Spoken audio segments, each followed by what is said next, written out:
여러분, 그거 아십니까? 2026년 2월 밀라노 동계올림픽 현장에서 전 세계가 경악한 사건이 벌어졌습니다. 영하 28도의 폭설 속 코르티나 일대 전역이 완전한 암흑에 잠겼습니다.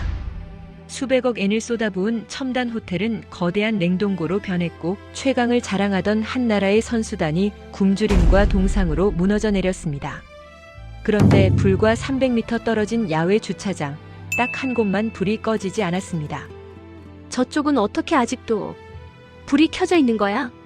저 빛이 전기차에서 나오는 거라고. 국제 취재진조차 믿지 못했습니다.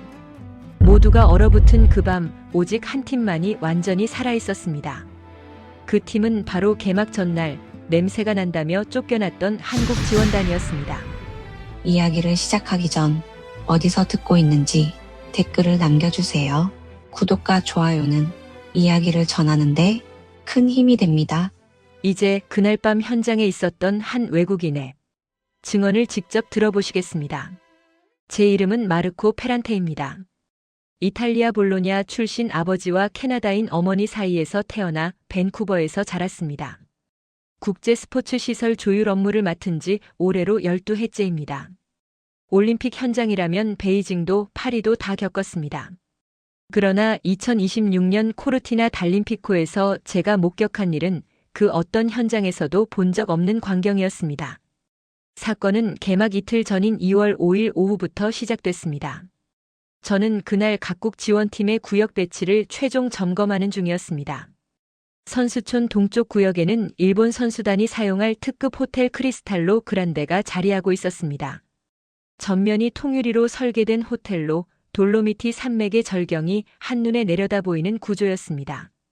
일본 올림픽 조직위가 수백억 엔을 들여 이번 대회를 위해 특별 계약한 숙소였습니다. 그 호텔 입구 바로 옆 하역장에 한국 급식 지원단이 장비를 내리고 있었습니다. 대형 보온 상자, 군용 텐트 자재, 전기 케이블 뭉치들.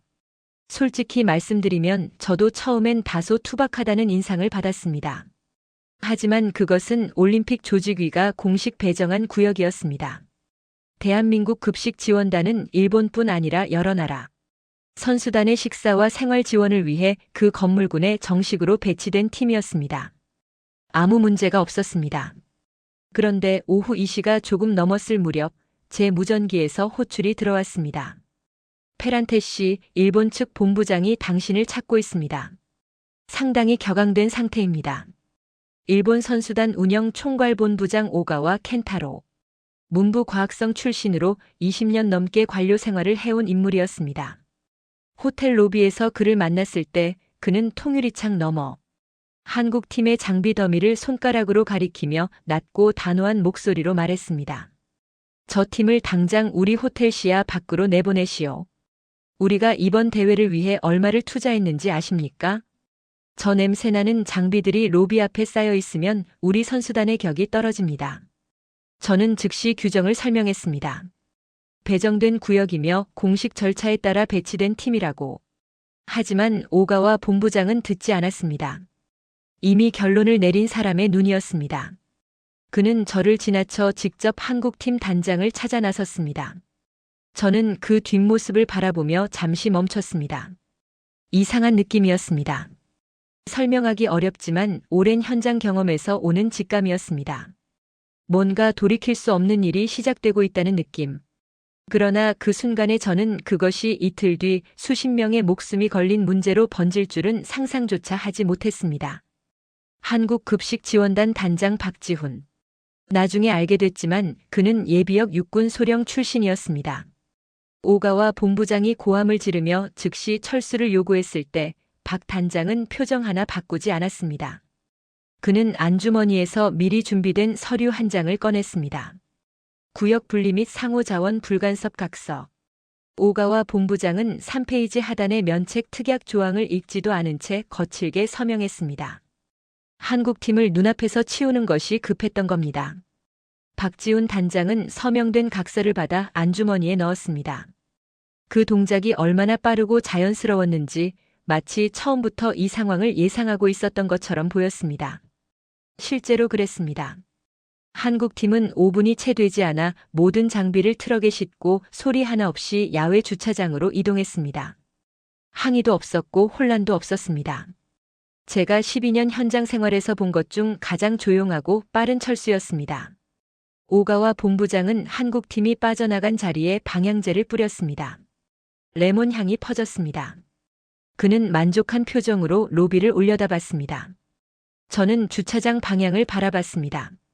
한국팀이 멈춰선 곳은 호텔에서 300m 떨어진 아스팔트 벌판이었습니다. 전기차 20여 대가 일렬로 주차됐고 단원들이 말없이 텐트를 조립하기 시작했습니다. 알프스 능선 저편으로 시커먼 구름이 밀려오고 있었습니다. 저는 그 구름의 이름을 이미 알고 있었습니다. 비앙카. 100년 만의 기록적 폭설이었습니다. 오가와 본부장이 한국팀 장비를 내쫓은 그날 오후 저는 잠시도 마음이 편하지 않았습니다. 시설 조율관으로서 저는 배정구역 변경 사항을 서류로 처리해야 했습니다. 오가와 본부장과 박지훈 단장 사이에서 서명된 각서 사본이 제 손에도 들어왔습니다. 저는 그것을 훑어보다가 3페이지 하단에서 멈췄습니다. 면책 특약 조항이었습니다. 구역 분리 이후 발생하는 천재지변 시스템 장애 또는 긴급 상황에 의한 자원 요청에 대해 을한국 지원단은 본 각서를 근거로 이를 거부하거나 유상 제공할 수 있으며 이에 대한 민형사상 책임을 지지 아니한다. 저는 그 문장을 2번 읽었습니다. 오가와 본부장은 이 조항을 읽지 않았습니다. 각서를 건네받은 순간 그는 이미 펜을 낚아채듯 잡고 있었으니까요. 한국팀을 눈앞에서 치우는 것이 급했던 그에게 3페이지 하단의 작은 글씨 따위는 안중에도 없었습니다. 반면 박지훈 단장은 처음부터 그 조항을 알고 있었습니다. 아니, 그 조항을 위해 각서를 준비한 것이었습니다. 저는 서류를 덮으며 창밖을 바라봤습니다. 한국팀이 이동한 야외 주차장에서 단원들이 텐트 자재를 펼치고 있었습니다. 소리 없이 빠르게 정확하게. 군대식 효율이었습니다. 그런데 이상한 점이 있었습니다. 텐트 구조물이 보통 올림픽 지원팀이 쓰는 것과 달랐습니다. 겉으로는 투박한 군용 천막이었지만 골조를 세우는 방식이나 단열재를 끼워 넣는 순서가 일반 야전 천막과 달랐습니다. 3중 구조였습니다. 저는 그게 무엇을 의미하는지 당시엔 정확히 몰랐습니다. 나중에야 알게 됐습니다. 그것은 군용 전술 지휘 소급 방안 구조물이었습니다. 영하 30도에서도 내부 온도를 유지할 수 있도록 설계된 것이었습니다. 전기차 20여 대도 예사롭지 않았습니다. 현대 아이오닉과 기아 전기차들이 일정한 간격으로 주차됐고 단원 2명이 각 차량의 외부 전력 포트를 하나씩 점검하고 있었습니다. 주황색 고압 케이블 뭉치가 텐트 옆에 규격별로 정리돼 있었습니다. 저는 그 광경을 보면서 처음으로 생각했습니다. 저 팀 단순한 급식 지원팀이 아니구나. 그날 저녁 저는 업무 때문에 크리스탈로 그란데 호텔 로비를 다시 지나쳤습니다. 오가와 본부장이 호텔 관계자들과 내일 일정을 점검하고 있었습니다. 로비는 흠잡을 데 없었습니다.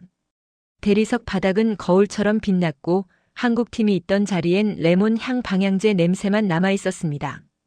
로비 한가운데엔 수억 엔짜리 로봇 셰프 5대가 배치돼 있었습니다.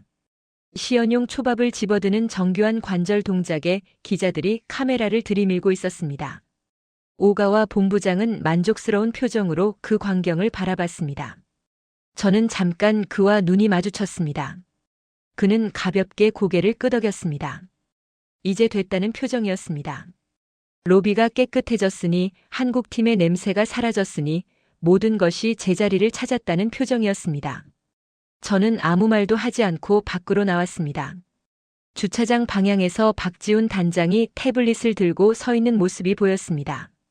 그는 알프스 능선 쪽을 바라보고 있었습니다. 시선이 하늘을 향해 있었습니다. 저도 같은 방향을 봤습니다. 능선 너머로 거대한 먹구름이 밀려오고 있었습니다. 검은 벽처럼 하늘 절반을 삼키며 다가오는 구름이었습니다. 기상청은 이미 2시간 전에 블리자드 경보를 발령한 상태였습니다. 100년 만의 기록적 폭설, 비앙카가 코르티나를 정면으로 향하고 있었습니다. 박지훈 단장이 무전 이어폰에 뭔가를 짧게 말했습니다. 한국어였습니다. 저는 알아듣지 못했지만 단원들의 움직임이 즉시 바뀌었습니다. 텐트 외피를 추가로 덧대고 전기차 배터리 잔량을 한 번 더 확인했습니다. 케이블 연결 상태를 재점검하는 단원도 있었습니다. 그 모습을 보며 저는 직감했습니다. 저 사람은 오늘 밤을 알고 있습니다. 호텔로 시선을 돌렸습니다. 통유리 로비 안에서 오가와 본부장이 로봇 셰프 시연을 지켜보며 웃고 있었습니다. 그 뒤로 돌로미티 산맥이 석양에 물들어 장엄하게 펼쳐져 있었고 그 위로 비앙카의 검은 구름이 조용히 그러나 빠르게 다가오고 있었습니다. 유리 안의 사람은 그 구름을 보지 못하고 있었습니다. 아니, 보고 싶지 않았던 것인지도 모릅니다. 저는 수첩을 꺼내 그날의 날짜를 적었습니다. 2026년 2월 5일. 그리고 펜을 멈추고 잠시 생각했습니다. 이 날짜가 나중에 어떤 의미로 기록될지 그때의 저는 아직 알지 못했습니다. 2월 5일 밤 저는 숙소로 돌아와서도 잠을 이루지 못했습니다. 창밖으로 바람 소리가 심상치 않았습니다. 휘파람 소리가 아니었습니다. 낮고 묵직하게 건물 전체를 누르는 소리였습니다. 저는 침대에 누운 채 천장을 바라보다가 결국 기상 앱을 열었습니다. 화면에 붉은 경보 알림이 가득했습니다. 비앙카. 최대 풍속 초속 31m. 적설 예상량 80cm 이상. 기온 급강하 예보 영하 25도에서 최저 영하 28도. 저는 자리에서 일어나 앉았습니다. 이건 단순한 폭설이 아니었습니다. 알프스 기상 전문가들이 100년 만의 기록이라고 표현한 수준의 분리자드였습니다. 저는 즉시 각국 선수단 운영 책임자들에게 긴급 대비 권고문을 발송했습니다. 비상 발전 설비 점검, 비상 식량 재고 확인, 단열 보강 조치 권고. 새벽 1시였습니다. 이튿날 아침 크리스탈로 그란데 호텔 측에서 권고문 수신을 확인했다는 회신이 왔습니다. 그러나 조치 내역은 없었습니다. 저는 다시 한번 확인 연락을 취했습니다. 돌아온 답변은 짧았습니다. 우리는 최첨단 시스템을 갖추고 있습니다. 걱정 마십시오. 오가와 본부장의 이름으로 된 회신이었습니다. 저는 그 문장을 보고 파일을 닫았습니다. 더 할 수 있는 말이 없었습니다. 권고는 했고 결정은 그들의 몫이었습니다. 2월 6일 저녁 7시 비앙카가 코르티나를 덮쳤습니다. 처음엔 돌풍이었습니다. 호텔 통유리 벽 전체가 우르르 진동하는 소리가 300m 밖에서도 들렸습니다. 저는 당시 야외 주차장 인근 관리동에서 업무를 보고 있었는데 한국 텐트 쪽에서 분주한 움직임이 보였습니다. 단원들이 케이블 연결 상태를 최종 점검하고 전기차 배터리 잔량을 다시 확인하고 있었습니다. 마치 폭풍이 오는 정확한 시각을 미리 알고 있었던 것처럼요. 30분이 지나자 세상이 달라졌습니다. 돌로미티 산맥이 흰 장막에 완전히 삼켜졌습니다. 눈이 수평으로 날리기 시작했고 기온이 분 단위로 떨어졌습니다. 영하 10도로 시작해 1시간마다 2도에서 3도씩 급강하였습니다. 크리스탈로 그란데 호텔의 문제는 바로 그 순간부터 시작됐습니다. 전면 통유리로 설계된 건물은 알프스의 절경을 담기 위한 구조였습니다. 그러나 그 아름다운 유리벽이 이 순간엔 열을 빨아들이는 거대한 냉각판으로 변하고 있었습니다. 중앙 난방 시스템이 풀가동에 들어갔지만 유리벽을 통해 빠져나가는 열을 따라잡지 못했습니다. 설정 온도 22도, 실내 온도는 이미 17도로 떨어진 상태였습니다. 호텔 엔지니어 나카무라가 오가와 본부장에게 달려갔습니다. 본부장님, 난방 부하가 설계치의 150%를 넘었습니다. 지금 출력으로 가면 지역 변전소가 버티질 못합니다. 유리벽 앞에 단열 커튼이라도 쳐야 합니다. 오가와 본부장의 대답은 단 한마디였습니다. 커튼을 치면 알프스 뷰가 막히지 않나. 나카무라는 할 말을 잃었습니다. 저는 이 대화를 나중에 나카무라에게서 직접 전해 들었습니다. 그는 그 순간을 회상하며 고개를 떨궜습니다. 영하의 폭풍이 유리벽을 때리는데 이튿날 아침 경관이 막힐까봐 단열 조치를 거부했다는 것이었습니다. 설상가상으로 오가와 본부장은 그 며칠 전 비상 발전기를 건물 뒤편으로 옮기고 방음 덮개까지 씌우도록 지시한 상태였습니다. 기자들 귀에 발전기 소음이 들리면 안 된다는 이유였습니다. 나카무라가 환기 문제를 강하게 경고했지만 오가와 본부장은 그 경고 역시 묵살했습니다. 로비 한가운데 배치된 수억 엔짜리 로봇 셰프 5대는 영하의 기온이 실내로 스며들자 유압 라인이 굳기 시작했습니다. 관절이 반쯤 접힌 채 얼어붙었습니다. 초밥을 집으려던 손가락이 굳어 허공을 움켜쥔 모양으로 멈춰버렸습니다. 오모테나시의 상징이 흉물로 변하는 데 걸린 시간은 2시간도 되지 않았습니다. 저는 그 시각 관리동 창문을 통해 크리스탈로 그란데 호텔을 바라보고 있었습니다. 조명이 한번 깜빡이는 게 멀리서도 보였습니다. 저는 무전기를 들어 변전소 담당자에게 상황을 확인했습니다.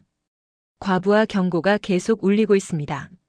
일본 호텔 쪽 전력 소비가 비정상적으로 높습니다. 이대로면 임계점 도달은 시간 문제입니다.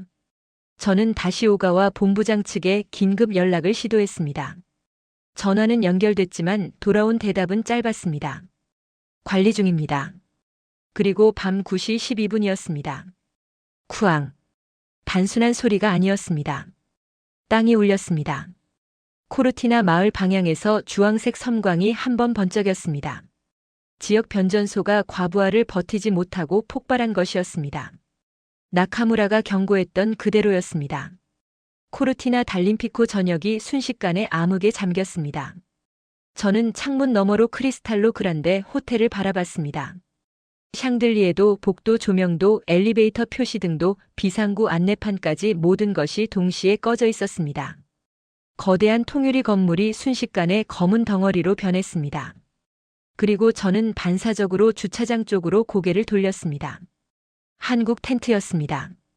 전기차 20대의 헤드라이트가 일제히 켜져 있었습니다. 주황색 케이블이 차량과 텐트를 연결하며 눈보라 속에서 빛을 내고 있었습니다. 텐트 안에서 환한 불빛이 새어나왔습니다. 코르티나 전체가 암흑에 잠긴 그 순간 오직 그 한 곳만 살아있었습니다. 정전이 된 순간 저는 관리동 안에 있었습니다. 비상 조명이 켜졌지만 희미했습니다. 무전기에서 여러 채널이 동시에 터져 나왔습니다. 이탈리아 전력 당국, 올림픽 조직위 비상 대응팀, 각국 선수단 연락관들. 목소리가 겹쳐 무슨 말인지 알아듣기 어려웠습니다. 저는 무전기 볼륨을 낮추고 창가로 걸어갔습니다. 코르티나 달림피코가 통째로 사라져 있었습니다. 마을의 불빛도 경기장 조명도 도로변 가로등도 전부 꺼진 상태였습니다. 눈보라가 칠흑 같은 어둠 속에서 소리만 내며 몰아쳤습니다. 저는 그 어둠 속에서 크리스탈로 그란데 호텔이 있어야 할 자리를 찾았습니다. 아무것도 보이지 않았습니다. 수백억 엔짜리 통유리 건물이 어둠 속에 완전히 묻혀 있었습니다. 그런데 그 순간 시선 끝에 무언가가 걸렸습니다. 주차장이었습니다. 전기차 20여 대의 헤드라이트가 일제히 켜져 있었습니다. 주황색 고압 케이블이 차량과 차량 사이를 연결하며 텐트로 이어졌고 텐트 안에서 환한 불빛이 새어나오고 있었습니다.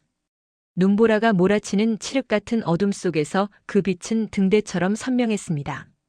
저는 그 광경을 보며 숨을 멈췄습니다. 코르티나 전체가 암흑에 잠긴 그 순간 오직 한 곳만 살아있었습니다. 오가와 본부장이 냄새가 난다며 쫓아낸 바로 그 팀이었습니다. 저는 즉시 외투를 걸치고 밖으로 나갔습니다.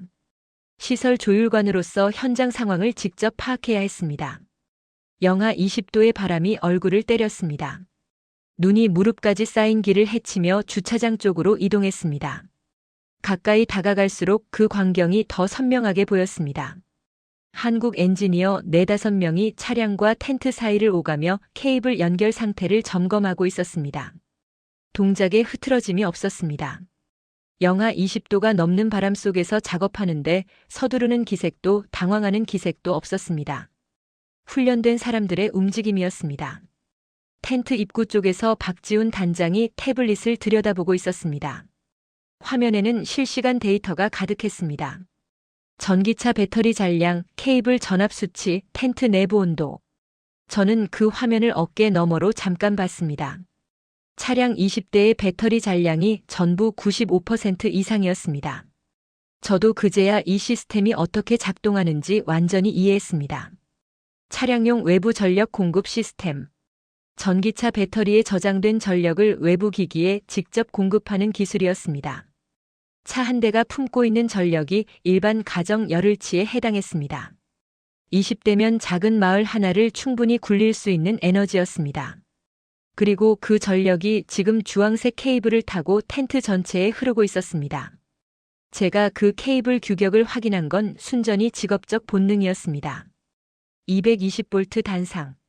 저는 멈췄습니다. 그리고 크리스탈로 그란데 호텔 방향을 바라봤습니다. 300m 거리의 검은 덩어리. 저는 두 건물의 전기 설비 규격을 담당자로서 파악하고 있었습니다. 일본 호텔의 변압기 규격도 알고 있었습니다. 똑같았습니다.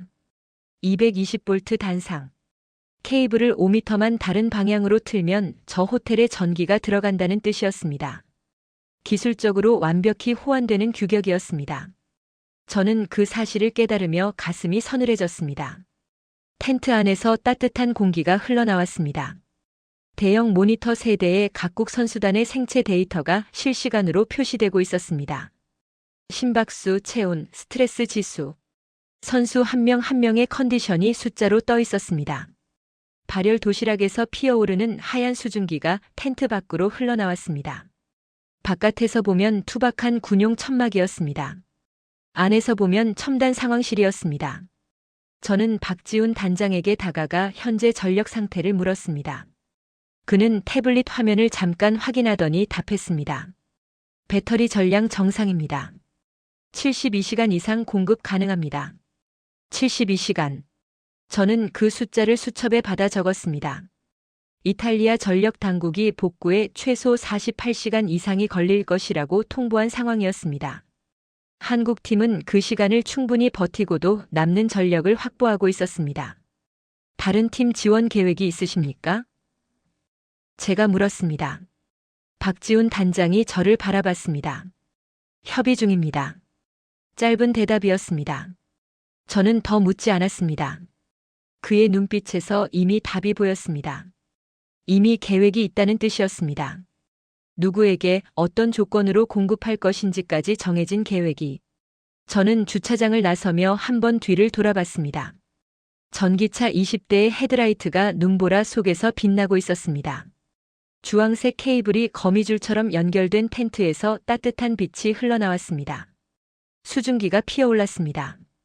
그 300m 뒤로 크리스탈로 그란데 호텔은 여전히 암흑이었습니다. 같은 정전이었습니다. 같은 영하 28도였습니다. 그런데 한쪽은 빛이 있고 한쪽은 어둠이었습니다.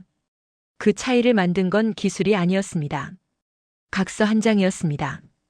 그리고 그 각서에 읽지도 않고 서명한 사람과 그것을 미리 준비한 사람의 차이였습니다. 저는 수첩을 꺼내 그날의 시각을 적었습니다. 2026년 2월 6일 오후 9시 14분. 코르티나 달림피코 저녁 정전. 한국 지원단 독립전력망 가동 확인. 펜을 멈추고 잠시 생각했습니다. 이제부터가 진짜 시작이었습니다. 정전이 된 지 1시간이 지났습니다. 저는 관리동에서 각국 선수단 상황을 취합하고 있었습니다. 미국 숙소에서는 비상식량을 배급 중이라는 연락이 왔고 이탈리아 선수단은 코치진이 직접 담요를 나눠주고 있다는 보고가 들어왔습니다. 각국이 나름의 방식으로 버티고 있었습니다. 그런데 크리스탈로 그란데 호텔에서는 아무 연락이 없었습니다. 저는 직접 위성 전화로 오가와 본부장에게 연락했습니다. 신호는 갔지만 받지 않았습니다. 2번, 3번. 마찬가지였습니다. 저는 호텔 비상 연락망으로 전환해 나카무라 엔지니어와 겨우 연결했습니다. 그의 목소리는 떨리고 있었습니다. 비상 발전기가 응답하지 않습니다. 건물 뒤편으로 옮기고 덮개를 씌운 뒤로 과열된 것 같습니다. 현장 수리는 불가능한 상태입니다. 스마트 도어락이 잠겨 3층 선수 2명이 방에 갇혀 있고 환기 시스템도 멈춰 실내 온도가 계속 떨어지고 있습니다. 저는 수화기를 든 채 잠시 눈을 감았습니다. 오가와 본부장이 미관을 위해 내린 3가지 지시. 발전기를 뒤로 옮길 것, 덮개를 씌울 것, 단열 커튼을 치지 말 것. 그 3가지가 동시에 작동하며 호텔 전체를 덫으로 만든 것이었습니다. 나카무라가 매번 경고했고 매번 묵살됐습니다. 저는 이탈리아 긴급 구조대에 헬기 출동을 요청했습니다. 돌아온 답은 예상했던 것이었습니다. 비앙카 폭풍 구간 내 항공 통제가 발령된 상태입니다. 최소 내일 오전까지 이착륙이 불가합니다. 도로는 이미 적설로 차단됐습니다. 이탈리아 전력 당국은 복구에 48시간 이상이 필요하다고 통보했습니다. 선수 32명이 난방도 없는 통유리 건물에 갇혀 있었습니다. 선택지가 하나밖에 없었습니다. 300m 밖 한국 텐트였습니다. 그 사실을 오가와 본부장도 알고 있었을 겁니다. 밤 10시가 조금 넘었을 무렵 관리동 창문 너머로 한 남자가 눈밭을 헤치는 모습이 보였습니다. 코트깃을 세우고 구두를 신은 채 무릎까지 쌓인 눈을 밀어내며 걷고 있었습니다. 오가와 본부장이었습니다. 저는 그 뒷모습을 바라보며 수첩을 꺼냈습니다. 현장 조율관으로서 이후 상황을 기록해야 했습니다. 첫 번째 방문은 15분 만에 끝났습니다. 돌아오는 오가와 본부장의 얼굴은 창백했습니다. 나중에 한국 측 관계자에게 들은 내용입니다. 박지훈 단장이 텐트 비닐 너머로 긴급 전력 유상 공급 제안서를 내밀었다고 했습니다. 국제 시세 3배의 할증료 즉시 입금, 일본 선수단 명의 정식 요청 공문, 한국 주도 명기. 3가지 조건이었습니다. 오가와 본부장은 그 자리에서 분노했습니다. 사람이 얼어 죽을 판에 장사를 하냐고 소리쳤다고 합니다. 박지훈 단장의 대답은 짧았습니다. 12시간 전에 서명하신 각서 3페이지 하단을 확인해 주십시오. 오가와 본부장은 빈손으로 돌아왔습니다. 호텔에 돌아온 그는 도쿄의 올림픽 조직위 고위 관계자 다치바나에게 위성 전화를 걸었습니다. 다치바나의 명령은 단호했습니다. 서명하지 말라는 것이었습니다. 일본이 한국의 전기를 구걸하는 사진이 찍히면 올림픽 기간 내내 돌아다닌다는 이유였습니다. 선수들이 얼어가는 상황에서 내려진 명령이었습니다. 저는 이 사실을 나중에 나카무라에게서 전해 들었습니다. 그는 그 명령을 들었을 때 손이 떨렸다고 했습니다. 두 번째 방문은 자정이 가까워서였습니다. 오가와 본부장이 다시 눈밭을 헤치는 모습이 보였습니다. 이번엔 걸음이 더 느렸습니다. 첫 번째보다 눈이 더 쌓인 탓도 있었겠지만 그것만은 아닌 것 같았습니다. 저는 방한복을 걸치고 밖으로 나갔습니다. 현장 상황을 직접 확인해야 했습니다. 두 번째 방문에서 오가와 본부장은 선금도 공문도 없이 외상으로 전력을 먼저 연결해 달라고 요청했습니다. 일본 정부가 보증한다는 말도 덧붙였습니다. 박지훈 단장의 대답은 역시 짧았습니다. 입금 확인 전에는 불가합니다. 그리고 덧붙였습니다. 발전기가 왜 멈췄는지 아느냐고. 배기구가 막힌 상태에서 과열되면 안전장치가 작동해 엔진이 잠기며 잠긴 엔진은 공장으로 보내야 풀 수 있다고. 기술적으로 정확한 분석이었습니다. 반박할 수 없는 말이었습니다. 오가와 본부장이 호텔로 돌아가는 길에 나카무라가 조심스럽게 입을 열었다고 합니다. 본부장님, 자존심을 지키는 동안 선수들의 발가락이 얼고 있습니다. 오가와 본부장은 아무 말도 하지 않았다고 했습니다. 저는 그 시각 한국 텐트 입구 쪽에 서 있었습니다. 박지훈 단장이 텐트 안으로 들어가며 무전 이어폰에 짧게 말하는 소리가 들렸습니다. 한국어였습니다. 그리고 단원 한 명이 태블릿을 들고 나와 무언가를 확인했습니다. 화면에 시계가 크게 떠 있었습니다. 데드라인까지 남은 시간이었습니다. 박지훈 단장이 처음부터 1시간이라는 기한을 못 박은 데는 이유가 있었습니다. 저는 그것을 직감적으로 알고 있었습니다. 1시간은 일본을 위한 시간이 아니었습니다. 다음 협상 상대를 위한 준비 시간이었습니다. 저는 주차장을 둘러봤습니다. 텐트 뒤편 어둠 속에 인기척이 있었습니다. 방한복을 입은 사람들이 조용히 서 있었습니다. 가슴에 성조기 마크가 보였습니다. 그 옆에 이탈리아 3세끼도 보였습니다. 한국팀은 이미 차순위 협상 상대를 대기시켜 놓고 있었습니다. 데드라인은 흐르고 있었습니다. 데드라인 5분 전이었습니다. 저는 주차장 가장자리에 서서 한국 텐트와 크리스탈로 그란데 호텔을 번갈아 바라보고 있었습니다. 시설 조율관으로서 이 상황을 어디까지 개입해야 하는지, 어디서부터 지켜봐야 하는지 판단이 서지 않았습니다. 분명한 것은 하나였습니다. 지금 이 주차장에서 벌어지는 일이 올림픽 역사에 기록될 것이라는 사실이었습니다. 텐트 뒤편 어둠 속에서 방한복 차림의 사람들이 조용히 대기하고 있었습니다. 미국 스키팀 감독 로버트 클라인과 이탈리아 코치진 2명이었습니다. 저는 그들이 언제부터 거기 있었는지 몰랐습니다. 눈보라 속에서 소리 없이 기다리고 있었습니다. 표정이 여유로웠습니다. 기다리는 것에 익숙한 사람들의 얼굴이었습니다. 한국팀이 이미 이들과 사전 조율을 마쳤다는 것을 저는 그 순간 직감했습니다. 데드라인이 지났습니다. 텐트 안에서 낮은 알림음이 울렸습니다. 박지훈 단장의 손목시계였습니다. 정확히 1시간이 찼습니다. 그리고 잠시 후 텐트 옆면에 부착된 확성기에서 목소리가 흘러나왔습니다. 한국팀 법률 자문 최재원 변호사였습니다. 목소리는 차분했습니다. 그러나 눈보라를 뚫고 또렷하게 전달됐습니다. 국제올림픽위원회 규정 제42조 긴급 구호물자 제3자 양도 조항. 우선 협상 당사자가 정해진 기한 내 계약을 이행하지 않을 경우 공급자는 제3자에게 동일 조건 또는 공개 입찰 방식으로 물자를 양도할 수 있습니다. 저는 그 조항을 알고 있었습니다. 올림픽 긴급 물자 운용 규정집 어딘가에 있는 조항이었습니다. 그러나 실제 현장에서 이 조항이 발동되는 것을 본 적은 없었습니다. 12년 경력에 처음 있는 일이었습니다. 급식 지원팀의 법률 자문이 포함된 이유가 바로 이것이었습니다. 처음부터 이 상황을 설계한 것이었습니다.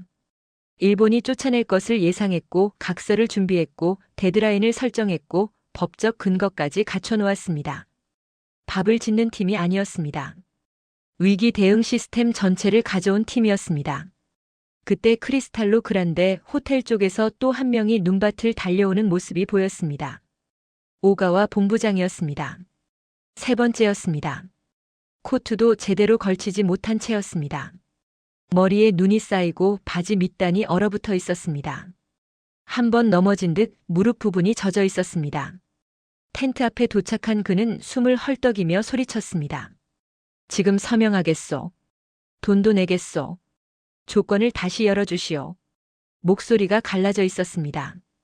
텐트 입구에서 박지훈 단장의 얼굴이 비닐 너머로 보였습니다. 태블릿을 들고 있었습니다. 그는 화면을 한번 터치했습니다. 어떤 창을 닫는 동작이었습니다. 우선 협상권이 소멸했습니다. 기한은 1시간이라고 분명히 고지했습니다. 지금부터 이 전력은 공개 입찰 대상입니다. 오가와 본부장이 다시 소리쳤습니다. 공개 입찰이라니 전기를 경매에 붙이겠다는 것이냐고. 말이 안 된다고. 그러나 방금 최재원 변호사가 낭독한 국제올림픽위원회 규정이 그것을 허용하고 있었습니다. 법적으로 완벽했습니다. 그때 텐트 뒤편에서 발소리가 들렸습니다.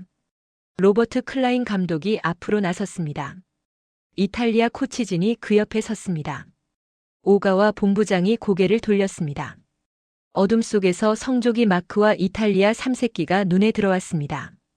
그의 얼굴에서 핏기가 사라졌습니다. 박지훈 단장이 텐트에서 나왔습니다. 태블릿을 로버트 클라인 감독에게 내밀었습니다. 화면에는 그래프가 가득했습니다. 각국 선수단 숙소의 실시간 온도 데이터와 선수들의 체온 변화 추이였습니다. 기상 데이터와 건물 단열 개수를 조합해 인공지능이 예측한 자료였습니다. 클라인 감독님, 미국 선수단 평균 체온이 1시간 전 대비 0.8도 하강했습니다. 현재 추세로 가면 새벽 5시경 저체온증 위험 구간에 진입합니다. 박지훈 단장의 목소리는 여전히 건조했습니다. 그러나 숫자가 말하고 있었습니다. 로버트 클라인 감독이 그래프를 5초간 들여다봤습니다. 그리고 고개를 돌려 암흑에 잠긴 일본 호텔을 한번 바라봤습니다. 다시 태블릿을 봤습니다. 조건을 보여주시오. 박지훈 단장이 태블릿을 한번 터치했습니다. 전력 공급 계약서가 화면에 떴습니다. 로버트 클라인 감독은 읽는데 2분이 채 걸리지 않았습니다. 그리고 손가락으로 전자 서명을 했습니다. 이탈리아 코치도 별도의 태블릿에 서명했습니다. 태블릿에서 알림음이 울렸습니다. 입금 확인이었습니다. 전자 서명에서 입금까지 3분이었습니다. 일본에게 1시간을 줬지만 받지 못한 서명을 미국은 3분 만에 끝냈습니다. 저는 그 장면을 옆에서 지켜보며 수첩에 시각을 적었습니다. 손이 약간 떨렸습니다. 낙찰됐습니다. 박지훈 단장이 태블릿 화면을 참가자들에게 돌려 보여줬습니다. 본 전력 500kW의 사용 우선권은 미합 중국 대표팀에 귀속됩니다. 이탈리아 대표팀에는 200kW의 보조 전력이 배정됩니다. 오가와 본부장이 눈 위에 주저앉았습니다. 로버트 클라인 감독이 그 앞을 지나가며 잠깐 멈췄습니다. 두 사람의 눈이 마주쳤습니다. 동정도 경멸도 아닌 담담한 눈이었습니다. 사업에서 상대를 바라보는 눈이었습니다. 결정이 느리면 전장에서는 죽는 법이요. 한마디를 남기고 클라인 감독은 텐트 안으로 들어갔습니다. 지퍼가 닫혔습니다. 안에서 대화 소리가 희미하게 새어나왔습니다. 웃음소리도 섞여 있었습니다. 저는 눈 위에 주저앉은 오가와 본부장을 내려다봤습니다. 그는 움직이지 않았습니다. 300m 뒤 호텔은 여전히 암흑이었고 눈앞의 텐트는 빛나고 있었습니다. 주황색 케이블이 풀려나가기 시작했습니다. 미국 숙소를 향해서였습니다. 일본 호텔 유리벽 바로 앞 5m를 지나쳐서 주황색 케이블이 눈 위를 미끄러지며 뻗어나갔습니다. 저는 그 케이블이 향하는 방향을 눈으로 따라갔습니다. 일본 호텔 유리벽 바로 앞 5m를 지나쳐 옆 건물 미국 숙소 쪽으로 곧게 이어졌습니다. 한국 엔지니어 6명이 영하 20도의 바람 속에서 케이블을 깔며 이동했습니다. 동작에 흐트러짐이 없었습니다. 말도 없었습니다. 필요한 것만, 필요한 만큼만 움직이는 사람들이었습니다. 미국 숙소 외벽함이 열렸습니다. 케이블이 접속됐습니다. 한국 엔지니어가 무전 이어폰에 짧게 말했습니다. 주차장의 전기차 계기판에 초록 불이 들어왔습니다. 낮고 묵직한 진동음이 눈보라 속에서 전해졌습니다. 전력이 흐르기 시작했습니다. 미국 숙소 1층 창문에 불이 켜졌습니다. 하나, 둘, 셋. 2층, 3층, 4층. 30초도 안 돼 건물 전체가 빛으로 차올랐습니다. 난방기가 돌아가는 웅웅거리는 소리가 벽을 타고 퍼졌습니다. 3층 창문이 열렸습니다. 미국 선수 2명이 상체를 내밀었습니다. 손에 김이 모락모락 나는 머그잔을 들고 있었습니다. 땡큐 코리아. 엄지를 치켜 세웠습니다. 한국 엔지니어 1명이 고개를 들어 가볍게 손을 들었습니다. 그게 전부였습니다. 환호도 없었고 감격하는 표정도 없었습니다. 할 일을 끝낸 기술자의 담담한 태도였습니다. 저는 그 장면을 보며 일본 호텔 쪽으로 시선을 돌렸습니다. 크리스탈로 그란데 호텔의 통유리 안쪽에 성에가 두껍게 끼어 있었습니다. 손바닥으로 문질러야 겨우 바깥이 보이는 두께였습니다. 그 유리 안쪽에서 선수들이 미국 숙소의 불빛을 바라보고 있을 것이었습니다. 저는 그 장면이 얼마나 잔인한지 알고 있었습니다. 희망이 바로 옆 건물에 있는데 닿을 수 없다는 것이 어떤 느낌인지. 이탈리아 숙소에도 보조 전력이 들어왔습니다. 미국 숙소보다 약했지만 난방과 기본 조명을 돌리기엔 충분했습니다. 이탈리아 코치진이 건물 입구에서 한국 엔지니어에게 악수를 청했습니다. 따뜻한 음료를 건네는 장면도 보였습니다. 그 시각 한국 텐트에서는 2차 비상 식량 박스가 개봉되고 있었습니다. 메뉴는 한우 사골 곰탕이었습니다. 48시간을 고아낸 사골 육수를 발열 도시락으로 끓이자 텐트 밖으로 하얀 수증기가 피어올랐습니다. 그런데 단순히 수증기만 퍼진 게 아니었습니다. 박지훈 단장이 텐트에 설치된 대형 환풍기의 방향을 조정했습니다. 일본 호텔 쪽을 향해서였습니다. 의도된 것이었습니다. 바람을 타고 곰탕 냄새가 일본 호텔 유리벽 틈새와 비상문 아래쪽으로 스며들었습니다.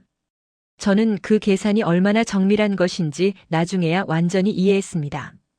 기온, 풍향, 환풍기 출력. 전부 계산된 것이었습니다. 호텔 로비 안에서 반응이 나타나는 데는 10분도 걸리지 않았습니다. 담요를 뒤집어 쓰고 웅크려 있던 선수들이 하나씩 고개를 들었습니다. 코를 벌름거리며 냄새가 오는 방향을 찾았습니다. 이틀을 굶은 사람들에게 뜨거운 사골 국물 냄새는 이성이 아니라 본능을 건드리는 것이었습니다. 일본 에이스 스키 선수 야마시타 료가 제일 먼저 일어났습니다. 24살의 금메달 유력 후보. 올림픽을 위해 4년을 준비한 청년이었습니다. 그는 성에 낀 유리에 이마를 대고 바깥을 내려다봤습니다. 300m 밖 한국 텐트에서 수증기가 피어오르고 있었습니다. 입술이 보라빛이었습니다. 얼굴에 핏기가 없었습니다. 금메달이고 나발이고 따뜻한 국물 한 모금만 마시면 소원이 없겠습니다. 나직한 목소리였습니다. 체념이 담겨 있었습니다. 오가와 본부장이 앞을 막아섰습니다. 자존심을 지키라고 했습니다. 적의 밥이라고 했습니다. 곧 구조물자가 온다고 했습니다. 야마시타 선수의 눈이 오가와 본부장을 정면으로 봤습니다. 이틀 전에 순한 눈이 아니었습니다. 굶주린 사람의 눈이었습니다. 거기에 분노가 섞여 있었습니다. 어제도 곧 온다고 하셨습니다. 그제도요. 전부 거짓말이었지 않습니까? 야마시타 선수의 어깨가 오가와 본부장의 가슴을 밀쳤습니다. 그리고 비상문의 수동 레버를 잡아당겼습니다. 끼익 하는 금소금과 함께 문이 열렸습니다. 영하의 바람이 로비로 쏟아져 들어왔습니다. 그 바람에 실려 곰탕 냄새가 더 짙어졌습니다. 야마시타 선수가 슬리퍼 차림으로 눈밭으로 뛰쳐나갔습니다. 한 명이 더 일어났습니다. 2명, 3명. 담요를 두르고 패딩을 껴입고 슬리퍼와 맨발로 줄지어 비상문을 향했습니다. 스키 선수, 스케이트 선수, 코치, 스태프. 오가와 본부장이 소리를 질렀습니다. 명령이라고 했습니다. 아무도 돌아보지 않았습니다. 그의 목소리는 영하의 바람에 씹혀 로비 밖으로 나가지도 못했습니다. 선수 32명 중 28명이 호텔을 떠났습니다. 저는 주차장에서 그 모습을 지켜봤습니다. 손전등을 든 채 눈밭을 가로질러 오는 사람들이 하나씩 늘어났습니다. 곰탕 냄새를 쫓아오는 사람들이었습니다. 일본의 자존심도 오모테나시도 격조도 사골 국물 냄새 앞에서 허물어졌습니다. 야마시타 선수가 한국 텐트 앞에 도착했을 때 입구에서 한국 스태프가 막아섰습니다. 국가 대 국가로 각서가 체결된 상태였습니다. 그때 박지훈 단장이 텐트 안에서 나왔습니다. 야마시타 선수를 보고 3초쯤 가만히 서 있더니 말했습니다. 국가 차원의 지원은 불가합니다. 하지만 개인 자격의 식권 구매는 허용할 수 있습니다. 야마시타 선수가 지갑에서 지폐를 꺼냈습니다. 한국 스태프가 식권 한 장을 건넸습니다. 도쿄 가격의 5배였습니다. 야마시타 선수는 따지지 않았습니다. 지폐를 건네고 텐트 안으로 들어갔습니다. 뒤따라온 일본 선수들도 한 명씩 지폐를 내고 들어갔습니다. 텐트 안에서는 미국 선수와 이탈리아 선수, 그리고 일본 선수들이 같은 곰탕 그릇을 앞에 두고 몸을 녹이고 있었습니다. 국기가 달랐습니다. 언어가 달랐습니다. 그러나 뜨거운 국물 앞에서는 전부 같았습니다. 그것을 만든 건 한국이었습니다. 냄새가 난다며 쫓겨난 바로 그 팀이었습니다. 2월 9일 아침 7시 해가 떴습니다. 사흘 만이었습니다. 돌로미티 산맥 위로 올라온 태양이 눈에 덮인 코르티나를 비추자 모든 것이 황금빛으로 물들었습니다. 블리자드 비앙카가 물러간 뒤에 하늘은 거짓말처럼 맑았습니다. 바람 한 점 없었습니다.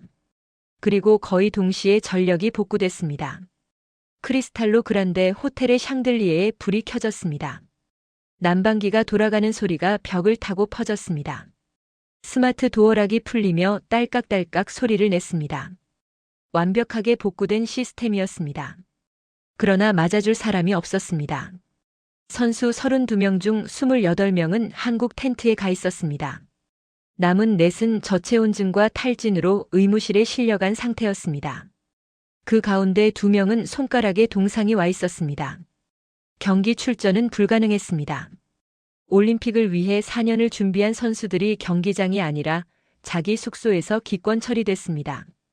올림픽 역사에 이런 기록이 또 있을지 저는 알지 못합니다. 지하 주방에서는 악취가 올라오고 있었습니다. 수억 에너치 최고급 참치와 와규가 녹갈색으로 변해 쓰레기 봉투에 담겨 나갔습니다. 2억 엔짜리 로봇 셰프 5대는 관절이 뒤틀린 채 여전히 굳어 있었습니다. 오모테나시의 상징이 흉물로 남아 있었습니다. 반대편 풍경은 달랐습니다. 한국 텐트와 미국 숙소에서 선수들이 나오기 시작했습니다. 트레이닝복 차림에 표정이 밝았습니다. 가볍게 조깅하는 선수도 있었습니다. 한국팀이 밤새 제공한 사골 곰탕과 고주파 치료기, 산소 캡슐의 효과였습니다. 경기장으로 향하는 버스에 오르는 발걸음이 탄력 있었습니다. 오전 10시 국제올림픽위원회 감사관이 현장 실사를 나왔습니다. 그는 두 곳을 순서대로 돌아봤습니다. 일본 호텔에서는 성애가 흐르는 유리벽, 굳어버린 로봇 셰프, 쓰레기차에 실려 나가는 썩은 식자재를 확인했습니다. 한국 주차장에서는 정돈된 텐트, 실시간 생체 데이터 모니터, 완충 상태의 전기차 배터리를 확인했습니다. 감사 결과는 짧았습니다. 한국 위기관리 능력 최고 등급, 일본 시스템 붕괴 최하 등급. 도쿄에서는 다치바나 고위 관계자가 긴급 기자회견을 열었습니다. 모든 책임을 오가와 본부장에게 돌렸습니다. 현장 지휘관의 독단적 판단이 사태를 악화시켰다는 내용이었습니다. 오가와 본부장은 현장에서 즉각 직무 해제됐습니다. 꼬리 자르기였습니다. 저는 한국팀이 철수하는 모습을 끝까지 지켜봤습니다. 도착할 때와 똑같았습니다. 군사작전처럼 정확하고 빠르고 조용했습니다. 컨테이너가 트럭에 실리고 텐트가 해체되고 전기차가 일렬로 빠져나갔습니다. 박지훈 단장이 마지막으로 주차장을 한 바퀴 돌아봤습니다. 바닥을 확인하는 것이었습니다. 그리고 차에 올라탔습니다. 한국팀이 떠난 자리에는 쓰레기 하나 없었습니다. 눈 위에 남은 건 타이어 자국뿐이었습니다. 저는 그 깨끗한 아스팔트를 오래 바라봤습니다. 마이너스. 지금까지 제가 드린 이야기, 이것은 시설 조율관 마르코 페란테로서 코르티나 달림피코 현장에서 두 눈으로 직접 목격한 사흘간의 고백이었습니다. 저는 이탈리아 피가 흐르는 캐나다인입니다. 한국과 특별한 인연이 있는 사람이 아니었습니다. 솔직히 말씀드리면 사건 이전까지 저는 한국을 깊이 생각해 본 적이 없었습니다. 올림픽 현장에서 만나는 많은 나라 중 하나였을 뿐이었습니다. 그러나 그 사흘이 저를 바꿔놓았습니다. 보여주기 위한 기술은 영하 28도의 폭풍 앞에서 멈췄습니다. 사람을 살리기 위한 기술만이 끝까지 작동했습니다. 한국은 가장 투박한 자리에서 가장 조용하게, 가장 확실하게 그것을 증명했습니다. 매뉴얼이 사라진 그 순간 한국에는 시스템이 아니라 사람이 있었습니다. 준비된 사람이 있었습니다. 저는 그날 이후 한국을 다시 보게 됐습니다. 대한민국이라는 나라가 어떤 나라인지를요. 대한민국을 응원합니다. 언제나 어디서나 불이 꺼진 그 자리에서도 스스로 빛을 만들어내는 나라. 그 저력을 이 자리를 빌려 진심으로 응원하겠습니다. 오늘 이야기가 여러분께 작은 울림이 됐다면 좋아요와 구독으로 응원해 주십시오. 더 많은 분들이 이 이야기를 함께 나눌 수 있도록 공유도 부탁드립니다. 지금까지 감동훈이었습니다.